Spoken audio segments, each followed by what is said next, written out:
أعوذ بالله من الشيطان الرجيم بسم الله الرحمن الرحيم فوض أمري إلى الله إن الله بصير بالعباد رب اشرح لي صدري ويسر لي أمري واحلل عقدة من لساني يفقهوا قولي الحمد لله رب العالمين والصلاة والسلام على خير خلقه وسيد رسله أشرف الأنبياء والمرسلين أبي القاسم محمد اللهم صل على محمد وآل محمد وعلى أهل بيته الطيبين الطاهرين المعصومين لا سيما بقية الله في الأراضين روحي وأرواح العالمين لتراب مقدمه الفداء واللعنة على أعدائهم أجمعين أما بعد قال الله الحكيم في كتابه الكريم بسم الله الرحمن الرحيم يختص من رحمته من يشاء والله ذو الفضل العظيم صدق الله العلي العظيم.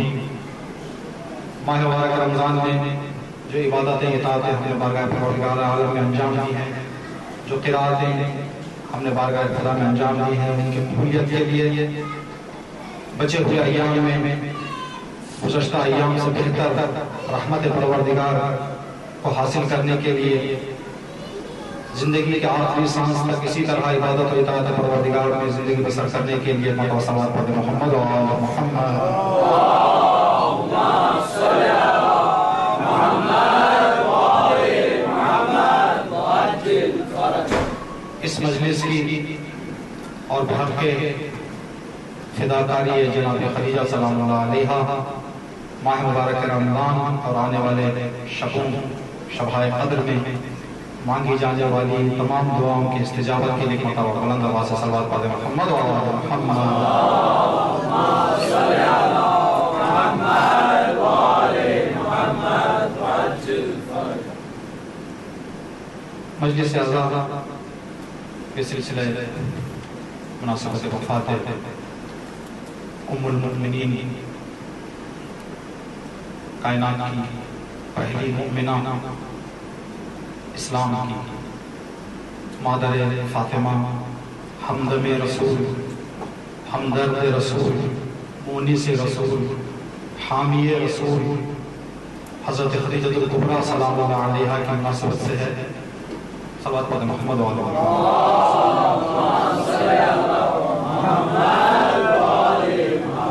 ماہ مبارک رمضان میں انشاءاللہ اس بات کو مد نظر رکھتے ہوئے بی بی کی اور جن ہستیوں نے جناب خدیجہ جیسی کامیابیاں حاصل کی ہیں یا ان جیسی کامیابیاں جسے ملی ہیں ان کے حوالے سے مختصر گفتگو ڈالیں تاکہ ہمارے سامنے بھی ایک راستہ کھل جائے تاکہ ہم بھی ایک حد تک کامیابی کے منازل کو طے کرنے میں ہمیں مدد ملے. خدا نے قرآن کریم میں ارشاد فرما رہا ہے یختص برحمتہ من یشاء، اپنی رحمت سے خدا جسے چاہتا ہے اسے مخصوص کر دیتا ہے. یہاں پر علماء اس کے ذیل میں لکھتے ہیں ویسے تو خداوند عالم ہر انسان پر مہربان ہے. اس آیت میں جو بات کی جا رہی ہے وہ اللہ کی خصوصی رحمت. خدا اپنے چند بندوں کو اپنے کچھ بندوں کو یا جسے چاہتا ہے ان بندوں کو خدا کی خصوصی رحمت سے نوازتا ہے. یہ خصوصی رحمت اللہ کی کیا ہے؟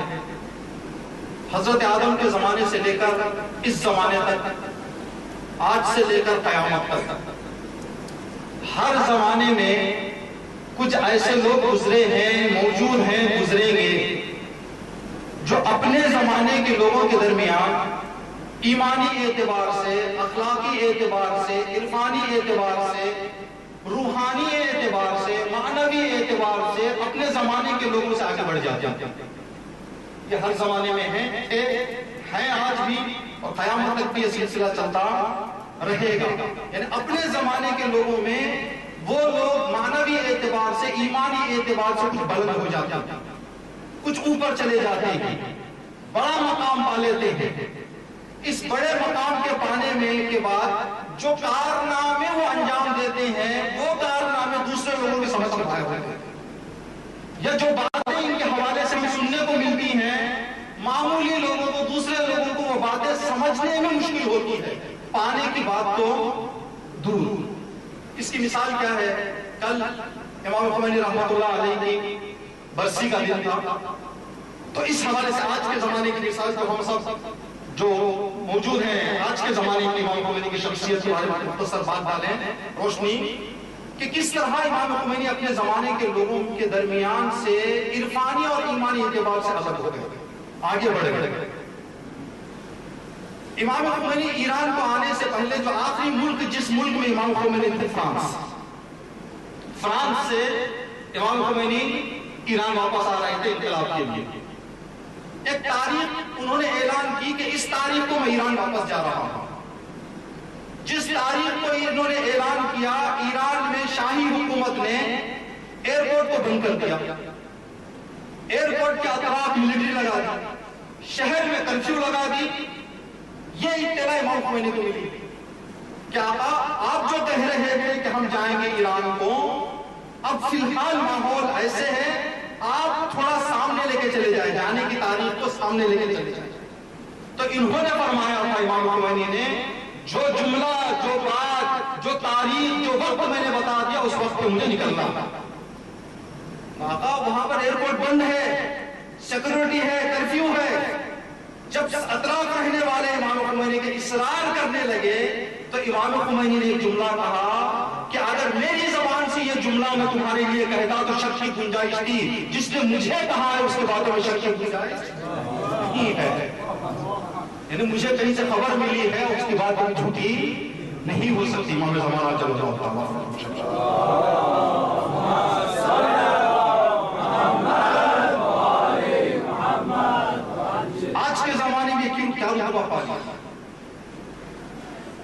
جناب خدیجہ سلام اللہ علیہا، جن کے بارے میں آج ہم گفتگو کرنے بیٹھے ہیں اور سمجھنے کے لیے بیٹھے تک، بی بی کے بارے میں 4 حدیثیں ہم آپ کی خدمت میں عرض کریں گے، اس کے بعد مختصر سی توضیح. پہلی حدیث یہ کہ پیغمبر صاحب نے فرمایا کہ خداوند عالم نے کائنات کی ہر شے میں سے 4 چیزوں کو چنا،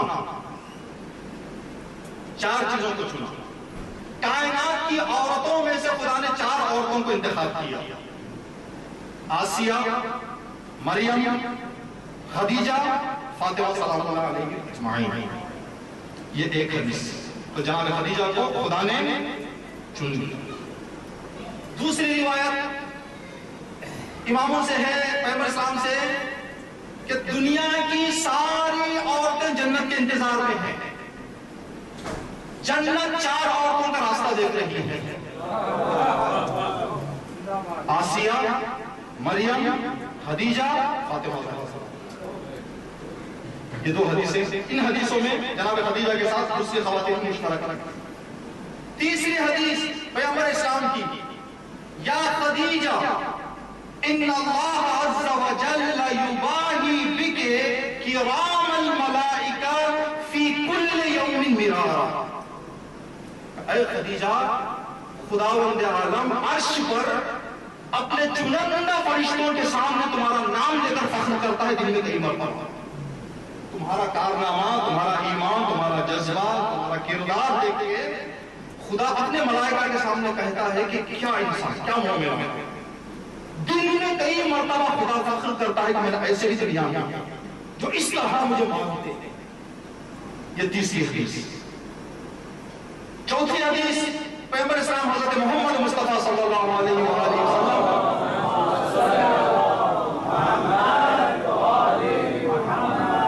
آپ نے فرمایا کہ جب میں معراج کے سفر سے واپس آ رہا تھا، جبرائیل نے پوری میری خدمت کر دی جو وہاں پر کرنی تھی.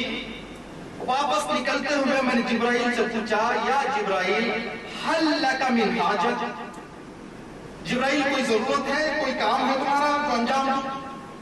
کوئی ضرورت تمہاری، کوئی حاجت تمہاری؟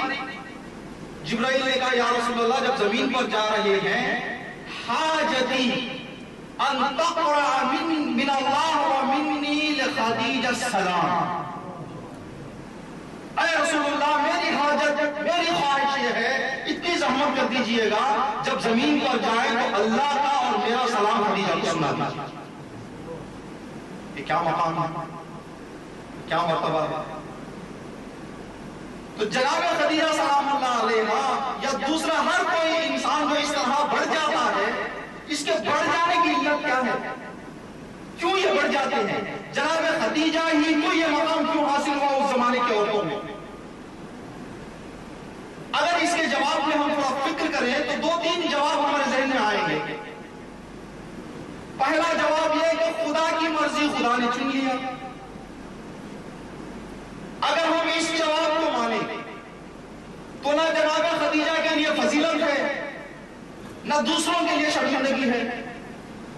دوسرے یہ کہیں کہ اگر خدا ہم کو بھی چنتا ہم بھی وہ مقام حاصل کر لیتے۔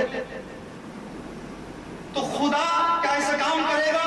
قرآن میں اعلان ہے کہ خدا کبھی کو کسی بے جہت کسی کو انتخاب نہیں کرتا، بغیر کسی چیز کو ملاحظہ کیے ہوئے دیکھے ہوئے خدا کسی کو انتخاب نہیں کرتا، کسی کو عظمت نہیں دیتا۔ تو پہلا جواب یہ غلط ہے۔ دوسرا جواب جناب خدیجہ کے حوالے سے کہیں، کیا اس لیے کہ جناب خدیجہ رسول اللہ کی بیوی تھی یہ درجہ حاصل ہوا؟ اگر ہم اس جواب کو مانیں تو جناب خدیجہ کے علاوہ دوسری بیویاں تھیں، ان کے بارے میں بھی ایسی حدیث آنی چاہیے۔ ان کے بارے میں حدیثوں کا نہ آنا اس بات کی نشانی ہے کہ بیوی ہونے کے حصے سے تھی۔ تو پہلا خدا نے بے جہت نہیں چنا، دوسرا شوہر رسول اللہ ہونے کی وجہ سے نہیں ہے۔ تو پھر کیا بات ہے کہ جناب خدیجہ کو چن لیا، خدا نے یہ درجہ دے دیا؟ اس بات کو سمجھنے کے لیے پہلے ہم دنیاوی ماحول میں دیکھتے ہیں۔ ہماری مختصر سی زندگی میں قبر تک جانے تک کے لیے جو چیزوں کی ہمیں ضرورت ہے دنیاوی ضروریات میں، وہ چیزیں دنیا ہم کو بغیر انکوائری کیے، بغیر ٹیسٹ لیے، بغیر امتحان لیے نہیں دیتی۔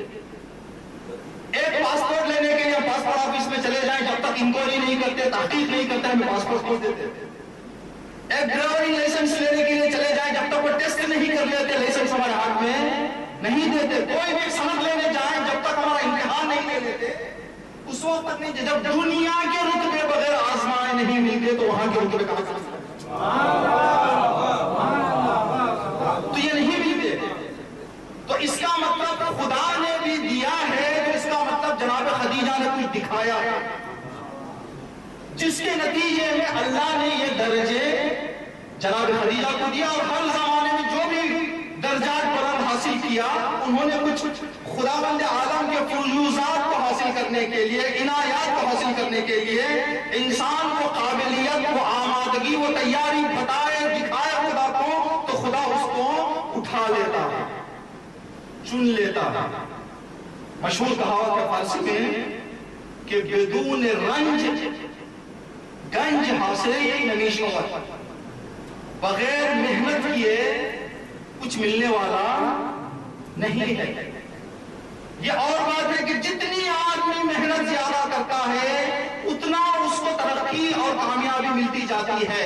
اگر آدمی کو صرف اطلاع مل جائے کہ فلاں منطقے کی زمین میں جواہرات ہیں، زمین خریدنے جائے تو میٹروں میں خریدے گا، تھوڑی محنت کر کے زمین سے ان جواہرات کو نکال لے کلوؤں میں بیچے گا۔ اگر تھوڑی محنت کر کے اس کو تلاش دے کیرٹوں میں بیچے گا۔ یعنی جتنی محنت آدمی زیادہ کرے گا اتنی اس کی قیمت بڑھتی جائے گی۔ یہی مرحلہ انسان کی ترقی اور ایمان میں بھی ہے۔ جتنا ایمان میں انسان کوشش کرتا جائے گا اتنی اس کی قیمت اور محنت، اس کی اہمیت جو ہے بڑھتی جائے گی۔ بغیر محنت میں کچھ ملنے والا نہیں ہے۔ اس بات کو سمجھنے کے لیے اب سوال یہ ہے کہ وہ قابلیت کہاں ملتی ہے، وہ تیاری ہم کہاں سے کریں؟ کوئی کلاس، کوئی درس، کوئی مدرسہ، کوئی چیز کھائیں کہ یہ تیاری ہمیں مل جائے گی، یہ تیاری ہم کو کہاں سے ملتی ہے، اس بارے میں آج کی گفتگو ہے۔ اور جناب خدیجہ سے اس کو جوڑ کے انشاءاللہ آپ کے مسائل ہیں۔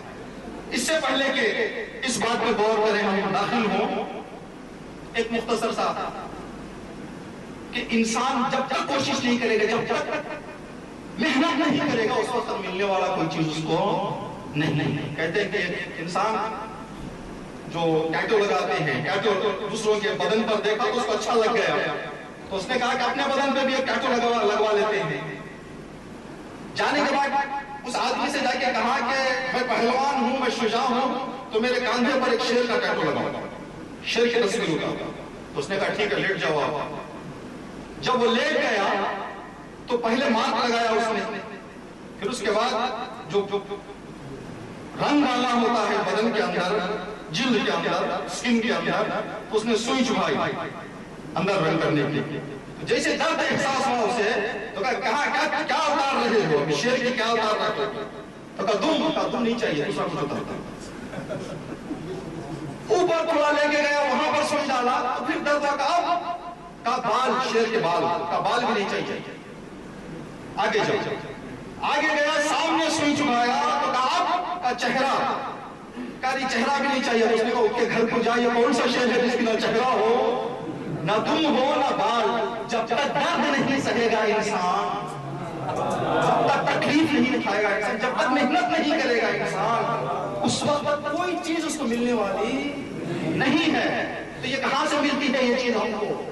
یہ کہاں سے؟ انشاءاللہ بحق جناب خدیجہ سلام اللہ علیہا، بحق ماہ مبارک رمضان، پروردگار عالم، یہ جو بات ہم عرض کرنے جا رہے ہیں تھوڑی بہت ہم کو عمل کرنے کی توفیق عنایت فرمائے۔ صلوات علی محمد و آل محمد۔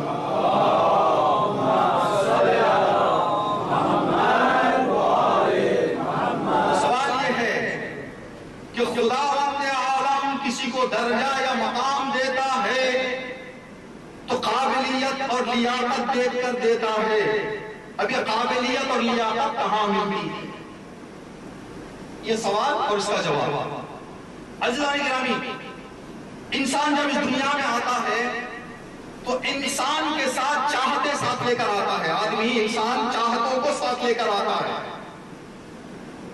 جیسے جیسے اس کی سن اور عمر بڑھتی جاتی ہے، چاہتیں بھی بڑھتی جاتی ہیں۔ شروع میں جو حد ہوتی ہے چاہتوں کی، جو بڑھ جاتا ہے تو اس کی حد بھی بڑھتی جاتی ہے۔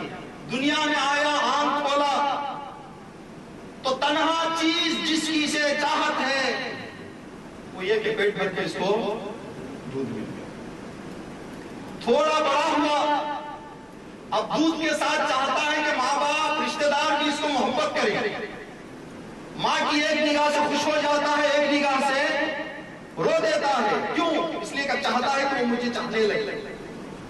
اور تھوڑا بڑا عمر آگے گئی، خوبصورت نظر آنے کی چاہت بڑھ جاتی ہے۔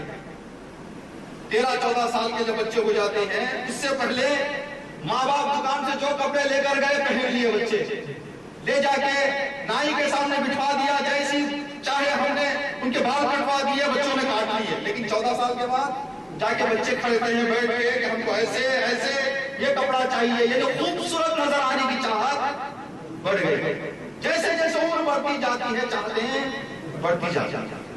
اور تھوڑا بڑا ہوا، دوستی، رابطے، اور تھوڑا بڑا ہوا، شادی، اور بڑا ہوا، بچے۔ تو اس طرح جیسے اس کے بعد پھر مال، دولت، یہاں تک یہ چاہتوں کی حد بڑھ جاتی ہے کہ قرآن کریم کہتا ہے بسم اللہ الرحمن الرحیم، الہاکم التکاثر حتی زرتم المقابر۔ آدمی چاہتے کہتا ہمارا قبیلہ بڑا ہے، ہمارا خاندان بڑا ہے، کہاں ہے تمہارے لوگ؟ کیا قبرستان میں بھی لیتے ہوتے ہیں، قبروں کو بھی گرنے چلا جاتا ہے۔ یہ چاہت بڑھتی جاتی ہے انسان کے اندر۔ تو انہی چاہتوں میں سے جو چاہتیں بڑھتی ہیں، انہی چاہتوں میں سے کچھ چاہتیں انسان کے اندر کچھ سیکھنے، کچھ ہنر لینے، کچھ حرفہ حاصل کرنے، کچھ ہنر مندی کی بھی چاہتیں بڑھتی ہیں۔ کبھی کبھی ہم اخبار میں جو دیکھتے ہیں، واٹس ایپ پہ یا سوشل میڈیا پہ آتا ہے کہ 5 سال کا بچہ سامنے بیٹھ کے جو بھی اس کے فوراً فٹافٹ جواب دے دیتا ہے.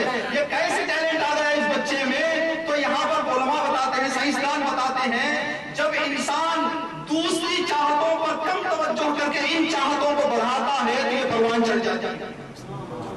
یہ قابلیت اور لیاقت ہر انسان میں صرف اس بچے میں نہیں ہے، لیکن دوسرے بچے دوسرے چاہتوں پر زیادہ غور کر کے اس چاہتوں کو کیا کر دیتے ہیں؟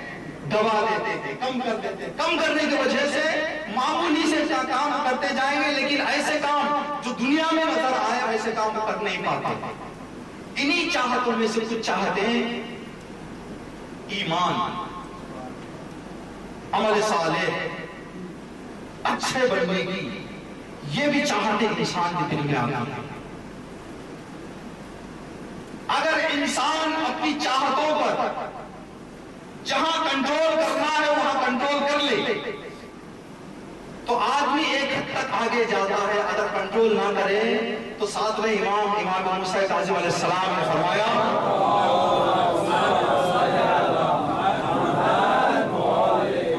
مثل الدنیا کمثل ماء البحر، دنیا کی چاہتوں کی مثال دریا کے پانی جیسی ہے. جتنا بھی آدمی چاہتا جائے گا اس کی چاہتیں بڑھتی جائیں گی یہاں تک کہ انسان کو قبر پہ لے جا کے چھوڑے گی. یہ چاہتیں ختم ہونے والی نہیں. تو انہی چاہتوں میں سے ایک چاہت جو انسان میں ہوتی ہے وہ ایمان کی چاہت، اخلاق کی چاہت، نیک کام کرنے کی چاہت، اچھا کام کرنے کی چاہت، یہ بھی انسان کے اندر ہوتی ہے. اب دو طرح کی چاہتیں آ گئی. کچھ چاہتیں ایسی ہیں جو ہماری دنیاوی اور ظاہری زندگی سے مربوط ہیں، کچھ چاہتیں ہماری ایسی ہیں جو معنوی اور روحانی اور ایمانی زندگی سے مربوط ہیں.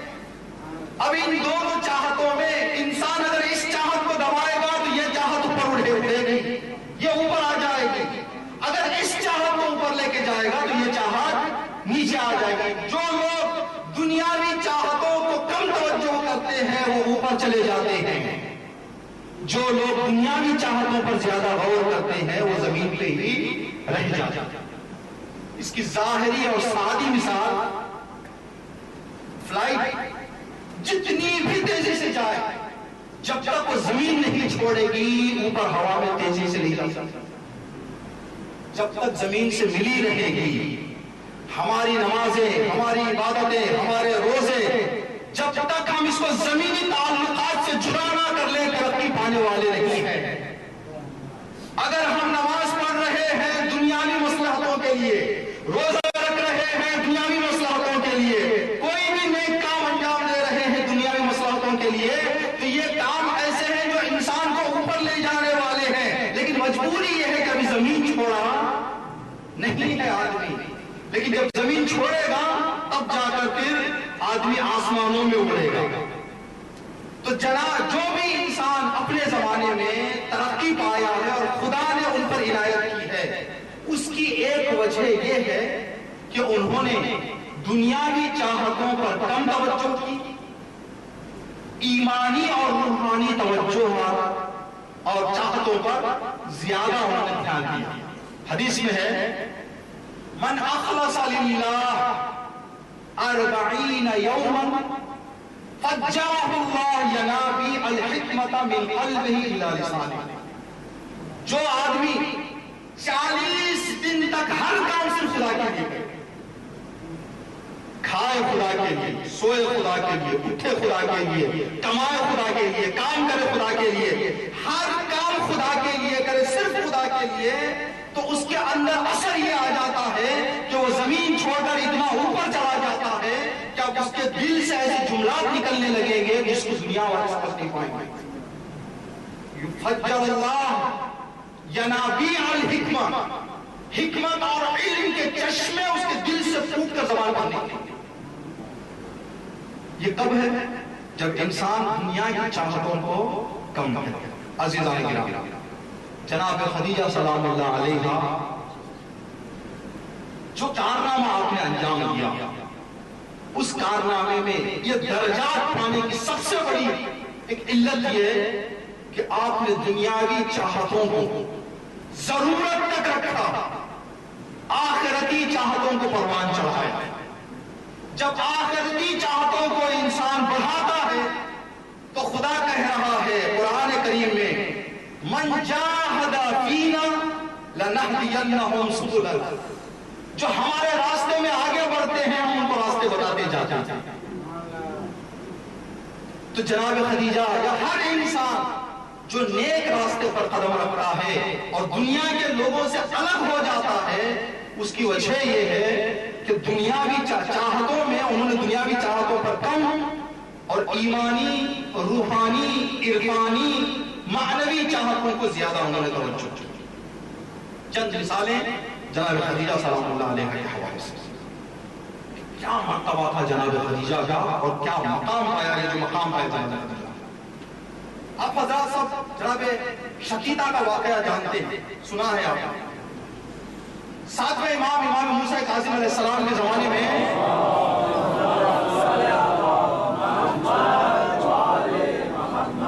نیشاپور سے تعلق رکھنے والی ایک غریب عورت امام کا وکیل نمائندہ خمس کے پیسے جمع کر کے نیشاپور سے مدینے کے لیے نکل رہا تھا. سارے تاجر نیشاپور کے بڑی اماؤنٹ، بڑا اماؤنٹ، بڑی رقم اس وکیل کے حوالے کیے کہ یہ لے جاؤ امام کے حوالے کر دو، یہ لے جاؤ امام کے حوالے کر دو، یہ لے جاؤ ہمارے خمس کا پیسہ. جب وکیل نکلنے لگا تو بی بی شقیقہ کا ایک درہم، آج کے زمانے میں کہیں ایک 5 روپیہ لے کے آئے اور کہیں کہ یہ میرا سہم امام ہے، لے جائے. وکیل نے کہا کہ 50,000 1 لاکھ روپے جب امام کے سامنے رکھوں گا تو 5 روپے رکھنے میں مجھے شرم آئے. تو بی بی شقیقہ نے کہا کہ تجھے شاید دینے میں شرم آتی ہے لیکن میرا مولا لینے میں شرم نہیں کرتا. تم لے جاؤ، تمہارا کام ہے، لے جاؤ، تم وکیل ہو، تم کو امام نے اس کام کے لیے رکھا ہے. امام نے یہ نہیں کہا کہ زیادہ پیسے دے رہا ہوں، پیسہ لے کے آؤ. امام نے کہا تم اس کا پیسہ لے کے آؤ، تم پیسہ لے کے آؤ، تمہیں کیا رکھتے ہے، تمہیں اس سے کیا لینا ہے کہ پیسہ کم ہے یا زیادہ. پھر اس کے ساتھ ساتھ جناب شقیقہ نے اپنے ہاتھ سے گوندا ہوا ایک کپڑا امام کو دیا. کہا یہ کپڑا امام کو میری طرف سے ہدیہ ہے، میرا اون ہے، میرا شخصی ہے، یہ میری پراپرٹی ہے، لے جا کے امام کو دے دو. جب سارے تاجروں کا پیسہ ساتویں امام کی خدمت میں پہنچا وکیل لے کر، تو امام نے 5 روپے کو اٹھایا، دوسرے پیسوں کو لے جا کے دے دو، یہ پیسہ حلال نہیں، حلال راستے سے کمایا ہوا نہیں ہے، یا لینے والے اب وہ حرام راستے پر چلے گئے. تو کہا کہ وہ 5 روپے دے دو اور اس بیوی کو، اس معزمہ کو جا کے بتا دو کہ جو کپڑا تم نے دیا ہے وہ کپڑا میں اپنے کفن میں رکھ لوں گا. امام نے اپنی عبا نکال کے دیا اور کہا کہ لے جا کے اس معزمہ کو دے دو اور کہو اپنے کفن میں اس کو رکھ لینا. عزیزان گرامی، تو اس بات سے معلوم ہو گیا کہ امام معصوم کسی کا حرام پیسے پہ ہاتھ نہیں لگاتا.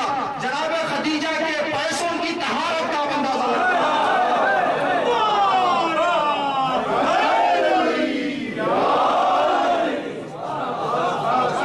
دوران جاہلیت میں، جہالت کے دور میں جس بیوی کی پابندی کا حد یہ تھی کہ کچھ نہیں، آج جس پر خمس واجب ہے 20% دیا جاتا، جس میں سے 10% سہم امام، 10% سہم سادہ.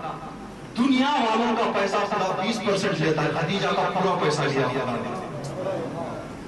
یہ بڑی عظمت ہے. یہ کیا حالات تھی جناب خدیجہ کی، وہ کیا ایمان تھا جناب خدیجہ کا کہ اس درجے پہ جو کمائی گئی دولت، پوری دولت پیغمبر اسلام حضرت محمد مصطفیٰ صلی اللہ علیہ وآلہ وسلم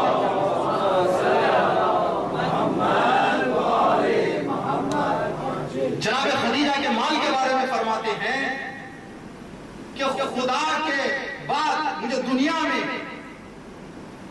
جو مدد خدیجہ کے مال میں مجھے ملی، کسی مال سے مجھے مدد ملی. یہ ایک عظمت، ایک فضیلت. دوسری فضیلت جناب خدیجہ کی جو مقام ملا اسی وجہ سے آج ہم دعاؤں میں کرتے ہیں خدایا جو ہمارے مرحومین اس دنیا سے جا چکے ہیں ان کو جوار اہل بیت نصیب فرما. یہ کہاں کی بات ہو رہی ہے؟ آخرت میں. قیامت میں جنت انشاءاللہ بحق کے جناب خدیجہ سلام اللہ علیہ تمام مرحومین کو خدا جوار اہل بیت نصیب فرمائے. ہم دعا کرتے ہیں جناب خدیجہ نے کیوں دولت دے دی؟ اگر کسی انسان کو آج جنت اس کے سامنے رکھ دی جائے، جنت ساتھ میں رکھنے کے بعد پوری دنیا بھی اس کے سامنے رکھ دی جائے اور انسان کو کہے تجھے جنت چاہیے یا دنیا، تو آدمی اس لیے کہ حقیقت کو دیکھ لے گا پھر دنیا کی کبھی خواہش اس کے دل میں نہیں آئے گی. پیغمبر اسلام کی دعا جو ہم کر رہے ہیں جوار اہل بیت نصیب فرما، خدیجہ کو اس دنیا میں 25 سال جوار پیغمبر اسلام نصیب ہوا ہے. 25 سال رسول کے ساتھ زندگی کی ہے جناب خدیجہ نے. پھر اس کے بعد جو کارنامے جناب خدیجہ نے انجام دیا، جناب خدیجہ کی رحلت کے بعد، وفات کے بعد، آدمی کی خاصیت ہے، آدمی کی فکر ایسی ہوتی ہے، اگر اس کے پاس ایک ٹوٹا پھوٹا گھر ہو، ٹوٹا پھوٹا گھر اس کا اللہ نواز دے اور وہ آدمی اس گھر کو ایک بڑے وسیع گھر میں تبدیل کر دے، تو کبھی اس وسیع گھر میں رہتے ہوئے اس ٹوٹے پھوٹے گھر کو یاد بہت کم، کبھی کبھی کسی باتوں میں آ جائے، لیکن چاہتے ہوئے یاد نہیں کرتا. لیکن الٹا ہو جائے، اگر کوئی عالی شان گھر میں رہنے والا دنیا کی تبدیلی اس کو ٹوٹے پھوٹے گھر میں لے کے آ جائے تو جب بھی آنکھ بند کرے گا اس کو یاد کرے گا. پیغمبر اسلام کی زندگی میں کئی بیویاں آئیں، لیکن گھر میں جب بھی رسول قدم رکھتے تو ایک ہی جملہ کہتے آئینہ خدیجہ، خدیجہ کہاں ہے؟ عورتوں نے، بیویوں نے کہا کہ یا رسول اللہ وہ بوڑھی تھی اب جوان مل گئی ہے. جسم کی جوان نہیں، فکر کی جوان چاہیے تھی. خدیجہ فکر میں جوان تھی. خدیجہ مجھ پر اس وقت ایمان لے کے آئی سب پوری دنیا میں انکار کر رہی. میرا اس وقت خدیجہ نے ساتھ دیا جب پوری دنیا مجھے جھٹلا رہی. خدیجہ نے اس وقت مال قربان کیا جب لوگ ابھی سوچ رہے تھے کہ کیا کرنا ہے. عزیزان گرامی، جب انسان ان طاقتوں کو بڑھاتا ہے تو جنت اس کا انتظار کرتی ہے. جب اس طاقت کو بڑھاتا ہے تو خدا بھی فخر کرتا ہے کہ ایسے بھی بندے میرے، ایسے بھی بندے میرے. یہ جناب خدیجہ سلام اللہ علیہ. اب جناب خدیجہ جو 4 خواتین کا ہم نے نام بتایا کہ جنت جن کے انتظار میں ہے، جو کائنات کی عظیم خواتین جس کو خدا نے انتخاب کیا، ان 4 خاتونوں میں بھی جناب خدیجہ کی عظمت آپ سمجھیں کہ جناب خدیجہ کا، جناب فاطمہ زہرا کی ولادت کا وقت نزدیک آیا، مکے کی ساری عورتوں نے جناب خدیجہ کا ساتھ چھوڑ دیا تھا، تعلق توڑ دیا تھا کہ ہم ساتھ نہیں دیں گے. اور یہ وہ مقام ہے ولادت کا جس وقت عورت کو عورت کی شدید ضرورت ہوتی ہے. مکے کی ساری عورتوں نے ساتھ چھوڑ دیا. اب جناب خدیجہ کی ولادت، جناب زہرا کی ولادت کا وقت نزدیک آ رہا ہے. پیغمبر اسلام باہر سے گھر آئے، کمرے میں داخل ہونا چاہتے ہیں، دیکھا خدیجہ کسی سے بات کر رہی ہے. رسول رک گئے کہ خدیجہ اپنی بات تمام کر لے پھر اندر جائیں گے. جب رسول اندر گئے خدیجہ اکیلی بیٹھی ہوئی ہے، کوئی ساتھ نہیں ہے. خدیجہ میں نے باتوں کی دو لوگوں کی باتوں کی میں نے آواز سنی، تم تو یہاں اکیلی ہو. تو کہا کہ یا رسول اللہ پیٹ میں جو میری بچی ہے وہ مجھے کہہ رہی ماں گھبرانا نہیں،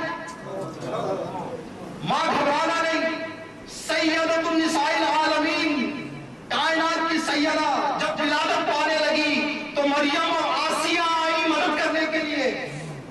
تو 4 خاتونوں میں سے 2 خاتون جو عظیم ہے وہ خادمہ ہے خدیجہ کی، خدیجہ کی خادمہ ہے.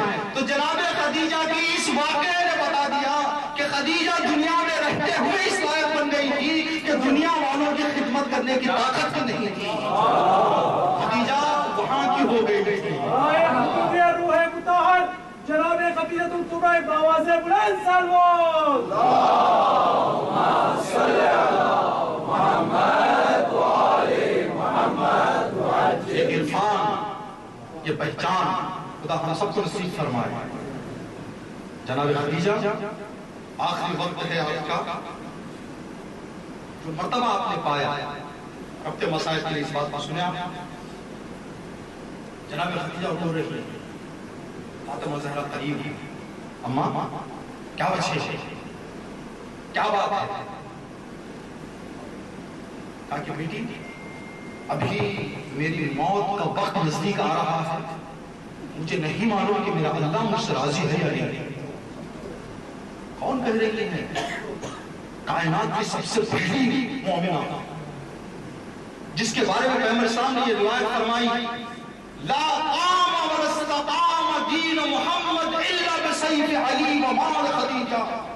اگر علی کی تلوار اور خدیجہ کا مال نہ ہوتا تو اسلام نہ کھڑا ہوتا نہ بچتا۔ جس نے اپنا سب کچھ اسلام کے لیے رسول کے لیے قربان کر دیا، محلوں میں رہنے والی نکاح کر کے یہ نہیں فرمایا کہ یا رسول اللہ آپ ہی گھر آئیں، بلکہ فرمایا آپ جہاں لے کے جائیں گے رسالت کے ساتھ رکھوں، میں آ جاؤں دربار چھوڑ کر۔